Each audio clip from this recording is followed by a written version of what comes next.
यह कहानी एक राजा की है जो अपनी प्रजा के सुख और धार्मिकता का बहुत ध्यान रखता था। उसकी प्रजा एकादशी को अन्न का सेवन नहीं करती थी और सभी लोग फलाहार करते थे। एक बार भगवान ने राजा की धार्मिकता की परीक्षा लेने का निश्चय किया। भगवान ने एक सुंदर स्त्री का रूप धारण किया और नगर की सड़कों पर बैठ गए। जब राजा उधर से गुजरा तो उसने उस सुंदरी को देखा और चकित रह गया। उसने पूछा, हे सुंदरी, तुम कौन हो और यहाँ क्यों बैठी हो? सुंदरी बने भगवान ने उत्तर दिया, मैं एक निराश्रिता हूँ। इस नगर में मेरा कोई जान पहचान वाला नहीं है, किससे सहायता मांगू? राजा उस स्त्री के रूप पर मोहित हो गया और बोला, तुम मेरे महल में चलकर मेरी रानी बनकर रहो। सुंदरी ने कुछ शर्तें रखी।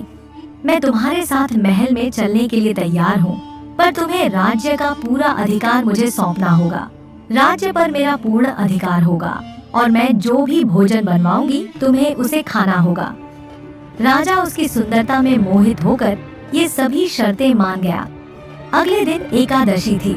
रानी ने हुक्म दिया कि बाजार में अन्न बेचा जाए और अपने महल में मांस मछली पकवाकर राजा के सामने परोसा।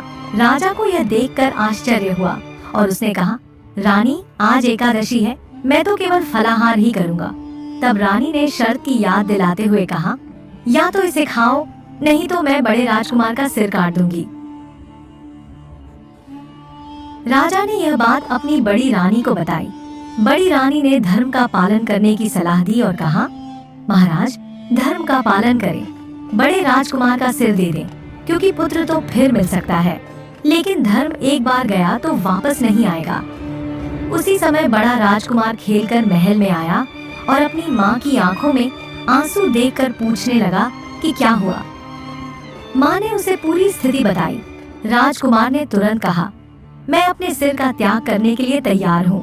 पिताजी के धर्म की रक्षा होनी चाहिए।